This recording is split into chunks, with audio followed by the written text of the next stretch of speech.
लगे। यूसुफ ने एक स्वप्न देखा है और अपने भाइयों से उसका वर्णन किया और उसके भाई उससे द्वेष करने लगे।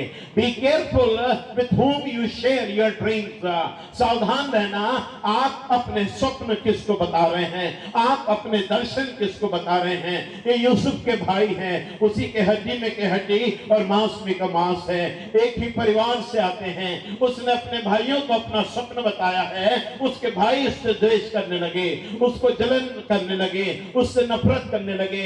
बहुत बार हम अपने लोगों को अपना समझते हैं, हमारे अपने हैं, हमारे घर के हैं, हमारे रिश्तेदार हैं, परंतु हर एक जन आपकी खुशी में खुश नहीं रहता है। हर एक जन जब आप सफलता अर्जित करते हैं तो जरूरी नहीं कि वो प्रसन्न हो, जरूरी नहीं कि वो भी आपके संग आनंद मनाए। मेरे प्रिय विश्वासियों, और यूसुफ ने एक स्वप्न देखा है और उसने उस स्वप्न का वर्णन अपने भाइयों से किया हुआ है। और क्या हुआ, स्वप्न के बताने के बाद वे सारे भाई लोग उससे क्या करने लगे, द्वेष करने लगे, जलन करने लगे, नफरत करने लगे। आगे चलें। उसने उनसे कहा, हाँ, जो स्वप्न मैंने देखा है उससे सुनो। हाँ, हम लोग खेत में फूले बांध रहे हैं और क्या देखता हूँ कि मेरा फूला उठकर सीधा खड़ा हो गया। फूले को आप बहुत अच्छे से जानते हैं, खेत यहाँ पूरे लाइन से लगे हुए हैं, हम सब खेती बाड़ी से संबंधित हैं। जब फसलें काटते हैं फूले हम लोग इकट्ठे करके रखते हैं और उसमें कोई बड़ा होता है, कोई छोटा होता है। और यूसुफ ने जो स्वप्न देखा है उसका फूला ऊंचाइयों पर उठ रहा है और बाकी सब जन जो है वो उसको दंडवत कर रहे हैं। सब जन जो है, सूरज चांद तारे जो है उसको सिजदा कर रहे हैं। इसके भाइयों को लगा ये हमारा सबसे छोटा है, ये परिवार का सबसे छोटा है, ये इतनी ऊंचाइयों पर कैसे जा सकता है, ये क्या सचमुच हम पर प्रभुता करेगा, ये क्या सचमुच हम पर रहेगा। मेरे प्रिय विश्वासियों, परमेश्वर का वचन कहता है, परमेश्वर यूसुफ के साथ साथ था। दुनिया के किसी मुकाम पे चले जाएं, स्कूल में चले जाएं, कॉलेज में चले जाएं, हायर स्टडीज में चले जाएं, बाइबल कॉलेज में चले जाएं, नौकरी करने चले जाएं, कहीं पर भी आप चले जाएं, परंतु सबसे जरूरी बात जो है वो आपके घर में परिवार के लोग हो या ना हो, माता या पिता हो या ना हो, भाई या बहन हो या ना हो, घर के रिश्तेदार हो या ना हो, आपके भाई या कोई बड़े हो या ना हो, परंतु हमारे संग यदि परमेश्वर रहेगा तो हम निश्चित परमेश्वर की योजना को पूरा कर लेंगे। हालेलुया। यदि हमारे संग परमेश्वर होगा तो परमेश्वर ने जो स्वप्न दिया है वो परमेश्वर पूरा करेगा। यूसुफ स्वप्न तूने देखा है, परंतु यूसुफ स्वप्न दिखाने वाला जो है वो तू नहीं है, स्वप्न दिखाने वाला परमेश्वर है और वो स्वप्न को पूरा करना जानता है। यूसुफ तेरे 11 भाई जो है तुझसे नफरत कर रहे हैं। यूसुफ तेरे भाइयों ने निर्णय लिया है, जब तू भोजन लेके आ रहा है तो कह रहे वो आ रहा है स्वप्न देखने वाला, आओ हम इसको गड्ढे में डाल दें, आओ इसको हम जान से मार दें। सारे भाई निर्णय लेते हैं और उसको उनमें से एक भाई जो बिन्यामीन है वो कहता है इसे हम जान से न मारे और एक गड्ढे में डाल देते हैं। और इतिहासकार बताते हैं कि उस गड्ढे में जहरीले सर्प जो रेगिस्तान में पाए जाते थे उसमें थे। मेरे प्रिय विश्वासियों, यूसुफ को वहां डाला गया है, उसके भाइयों ने उसका सौदा कर दिया है। यूसुफ टाइप ऑफ क्राइस्ट कहा गया है, उसको मसीह के समान कहा गया है। दो he was not a Christ, वो मसीह नहीं था, क्रूस पे मरा नहीं था, परंतु उसका सौदा किया उसके भाइयों ने। ऐसे ही उन 11 में से एक शिष्यों ने, 12 में से एक शिष्य जो थे, 11 बचे थे, एक ने यीशु मसीह का सौदा किया था। यूसुफ का भी चांदी के सिक्कों में सौदा हो गया है, उसके भाइयों ने बेचा है, पहले गड्ढे में डाल दिया है। पर उनको याद आया कि सामने से इस्माइलियों का दल आ रहा है और फिर उन्होंने कहा क्यों ना हम इसको बेच दें। और घर में उन्होंने अपने पिता को क्या खबर दिया, कोई बताएगा? अभी संदेश प्रारंभ नहीं हुआ है। घर में क्या खबर दिया उन्होंने?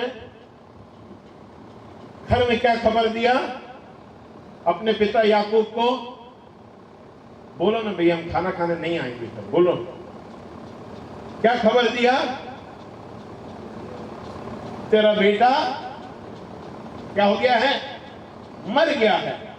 और कौन से पशु का उन्होंने खाल ले जाके दी? बताएं जल्दी याकूब को, कौन से पशु को मारा और खाल ले जाके अपने पिता को दिखाया और वो लहू उसका मिला हुआ दिखाया? कौन से पशु को उन्होंने मारा, जानवर को मारा? बाइबल पढ़ना अत्यंत आवश्यक है। जो याकूब ने किया था वो उसके बेटों ने किया।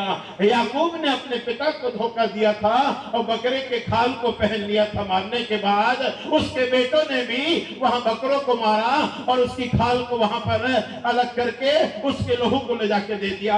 जो याकूब ने किया उसके बेटों ने किया। पापा जो हम करेंगे हमारे बच्चे करेंगे। जवानों जो आप करोगे आपकी आने वाली पीढ़ी करेगी, आपके आने वाले यूथ करेंगे, आपके संडे स्कूल के बच्चे करेंगे। इसलिए सावधान रहना। जिस कलीसिया से आते हो, जिस यूथ में जाते हो, जिस चर्च में जाते हो, जिस स्कूल में जाते हो, जिस कॉलेज में जाते हो, जिस कलीसिया में जाते हो, आप अपने नक्शे कदम पर जब चले तो ये याद रखें कि आपके संग परमेश्वर होना जरूरी है। हालेलुया।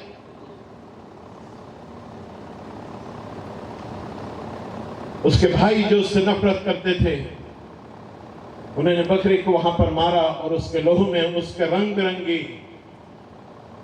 जो बागा उसके पिता ने बनाया था क्योंकि वो उससे प्रेम करता था वो ले जाके दिखा दिया। और याकूब ने कहा निश्चय मेरा पुत्र यूसुफ मारा गया है। और यही बात याकूब ने अपने पिता इसाक के संग किया था। यही जानवर को मार के उसने अपने पिता को धोखा दिया था। अब उसके बच्चे उसके संग कर रहे हैं। और जो दर्शन है अपनी जिंदगी में हमेशा याद रखना।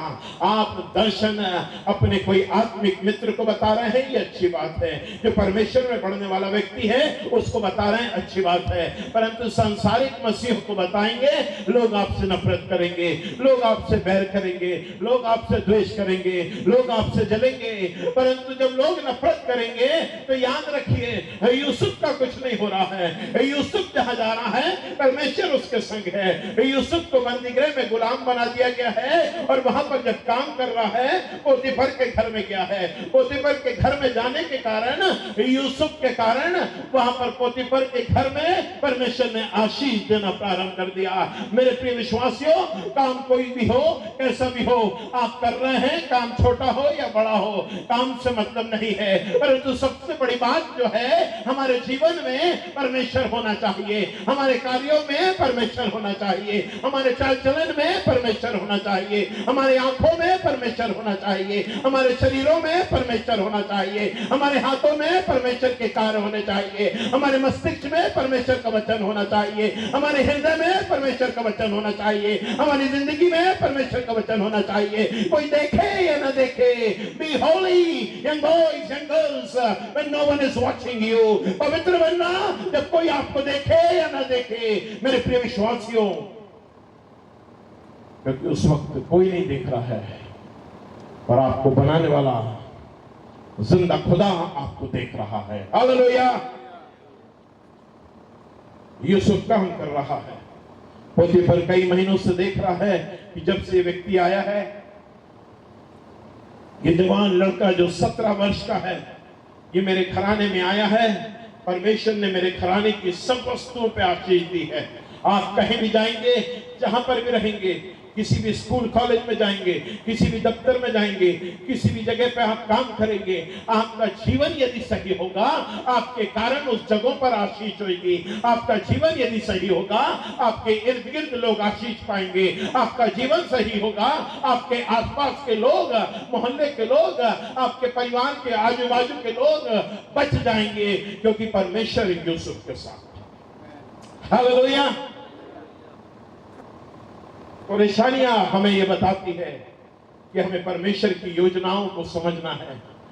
Difficulty teaches us to know God's plan in our life. मेरे प्रिय विश्वासियों यूसुफ के संग जब उसके भाई उसको बेच रहे हैं, गड्ढे में फेंक रहे हैं, चिल्ला रहा होगा बिन्यामीन मेरे भाई मुझे यहां से तो निकाल दो, यहां तो जहरीले सांप है। बिन्यामीन मेरे भाई मैंने क्या किया है, मैं तो तुम्हारे लिए भोजन लेके आ रहा हूँ, मैं तो पिता तक तुम्हारी खबरों को पहुंचा रहा हूँ, मेरे भाई मुझे यहां से निकाल दो। और वो कह रहे होंगे बाबा ड्रीमर तू बहुत स्वप्न देखता था, तू सोच रहा था तेरा पूरा ऊपर उठेगा, तू सोच रहा था तू हम पर प्रभुता करेगा, अब तेरे जीवन समाप्त हो गया। मैं आपको बताना चाहता हूँ, जो लोग आपसे नफरत करते हैं, जो लोग आपसे द्वेष करते हैं, जो लोग आपकी शालाओं में, स्कूल में, कॉलेज में, आपके कार्यालयों में, आपके स्थानों में जो आपके विरोध में खड़े होते हैं, मैं आपको बताना चाहता हूँ, लोग आपको नाश करने की कोशिश करेंगे, लोग आपको समाप्त करने की कोशिश करेंगे। लोग सोचेंगे इसका प्राणांत कर दिया जाए, इसका जीवन समाप्त कर दिया जाए। परंतु यदि परमेश्वर हमारे संग होगा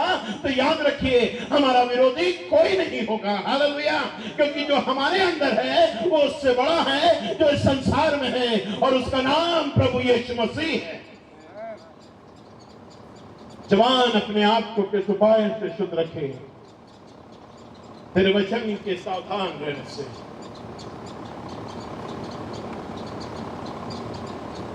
उसके एक भाई के मन में थोड़ी सी दया आती है, बोलता है क्यों ना हम इसको यहां से निकाल कर भेज दे। पोतीफर उसके इर्द गिर्द चारों ओर घूमता है। बड़ी बारीकी से मैं उस मूवी को देख रहा था यूसुफ की, और चारों तरफ घूमता है, उसको देखता है और बहुत सारे गुलामों को देखता है पोतीफर पर। जब इसको देखता है, इस पे बिल्कुल उसका आंख ठहर जाती है और बोलता हाथ रख के, this is the man I want. यही व्यक्ति मेरे घर के लिए है, और अपने घर के कामों में लग जाता है। यूसुफ झाड़ू लगा रहा है, यूसुफ पोछा लगा रहा है, यूसुफ घर के बर्तन मांज रहा है, यूसुफ घर के अंदर सब कामों को कर रहा है। एक धनाढ़ व्यक्ति है, एक संपन्न व्यक्ति है, घर में सोना चांदी, नौकर चाकर, रुपया, धन दौलत, गाय बैल, खेत, सब कुछ है। सब कुछ होने के बाद एक गुलाम का जीवन जी रहा है। परंतु क्यों? क्योंकि परमेश्वर ने भेजा है। क्यों? क्योंकि परमेश्वर की योजना को पूरा होना है। क्यों? क्योंकि अकाल आने वाला है। क्यों? क्योंकि पूरी पृथ्वी पे अकाल आएगा। क्यों? क्योंकि जो पौला उसका ऊपर उठ रहा है, उस दर्शन को परमेश्वर को पूरा करना है। आपकी जिंदगी में जब आप आगे बढ़ेंगे, परमेश्वर दर्शन देगा। योएल 28 में लिखा है, अंत के समय में जवान भविष्यवाणियां करेंगे, स्वप्न देखेंगे, दर्शन देखेंगे, और ये समय अब पूरा होने पर है। मेरे प्रिय विश्वासियों, यूसुफ ने दर्शन देखा है। यूसुफ तार हो गया, यूसुफ के स्वप्न टूट गए। यूसुफ जब पोछा लगाता होगा, मन में सोचता होगा, परमेश्वर तूने स्वप्न दिखाया था। जब झाड़ू लगाता होगा, परमेश्वर तूने कहा था मैं ऊंचा उठ रहा हूँ, यहाँ तो मैं नीचा हो गया हूँ, यहाँ तो मैं गुलाम बन गया हूँ। जिस घराने में हूँ मेरे संग ऐसा व्यवहार हो रहा है। और वहां पर बाइबल बताती है, जल्लाद को नहीं बेचा था, जल्लादों का प्रधान था पोतीफर, जो लोगों की खाल खींच ले, जो लोगों से काम कराना जानता हो, जो लोगों को रात दिन वहां पर बेचते चलाता हो, उसके घर में था यूसुफ। बंधुआई में भी पोतीफर देख रहा है, you are a good man from the time you have come. जब से तू आया है मेरे घर में आशीष है। जब से तू आया है मेरा घर व्यवस्थित हो गया है। जब से तू आया है मेरे को आशीष मिलती जा रही है। ये ले, आज से मेरे घर का रखवाला जो है वो तू होगा। ये चाबी मेरे घर की जो है वो मैं तेरे हाथ में सौंपता हूँ। और चाबी वो जो है यूसुफ को दे देता है। यूसुफ काम कर रहा है, यूसुफ आगे बढ़ रहा है। मेरे प्रिय विश्वासियों, उसकी जिंदगी के अंदर एक अजीब सा घटनाक्रम घटता है। पोतीफर जो है उसकी एक पत्नी है जो यूसुफ पे टकटकी लगा रही है, जो यूसुफ को देख रही है। और यूसुफ को रोज देखने के बाद एक दिन कहती है, लाई डाउन विथ मी, मेरे संग जो गलत काम करने को बोलती है, मेरे संग तू सो। कितने जवान जब बाहर पढ़ने जाते हैं, स्कूल के लिए जाते हैं, कॉलेज के लिए जाते हैं, नौकरी के लिए जाते हैं, अपने शहरों को छोड़ते हैं। आप जयपुर और उदयपुर जाते हैं, इंदौर जाते हैं, दिल्ली, बॉम्बे, पुणे, हैदराबाद, चेन्नई, जहां पर भी जाते हैं, जब आपके माँ बाप नहीं है, जब आपका पासवान नहीं है, जब आपके रिश्तेदार नहीं है, जब आपको कोई सिखाने वाला नहीं है, संडे स्कूल टीचर नहीं है, यूथ टीचर नहीं है, कोई कन्वेंशन नहीं है, यूसुफ के समान परीक्षाओं में जब सामना होता है आपका, यूसुफ वहां पर खड़ा हुआ है। वो जवान लड़का है, वो उसके वस्त्र को पकड़ते हैं। आपके जिंदगी में भी ये दौर आते हैं, आंखों के अभिलाषा में गिरते हैं, शरीर के अभिलाषा में गिरते हैं। परंतु वो कहता है, भजनकार लिखने वाला कहता है, जवान अपने आप को किस उपाय से शुद्ध रखे और तेरे वचन के। मेहरबानी से पढ़े माइक में भजन 119 उसके 9 भी आए।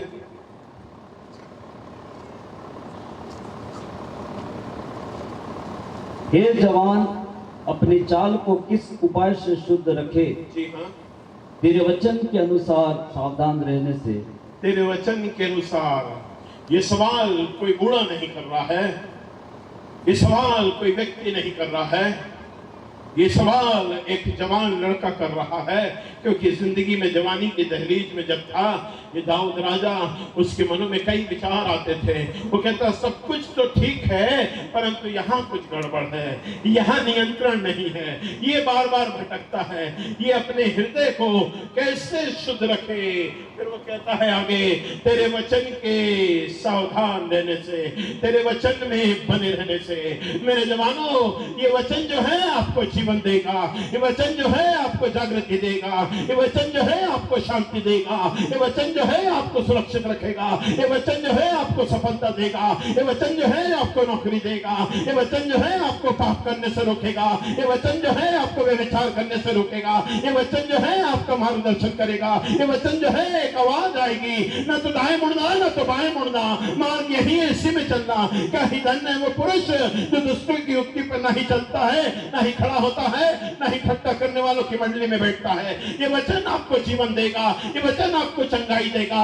जब आप कमजोर महसूस करेंगे, सबसे अधिक तू अपने मन की रक्षा कर, क्योंकि जीवन का मूल स्रोत यही है। जवान, अपनी जवानी में आनंद तो कर, पर ये ख्याल रख तुझे हर बात का लेखा देना होगा।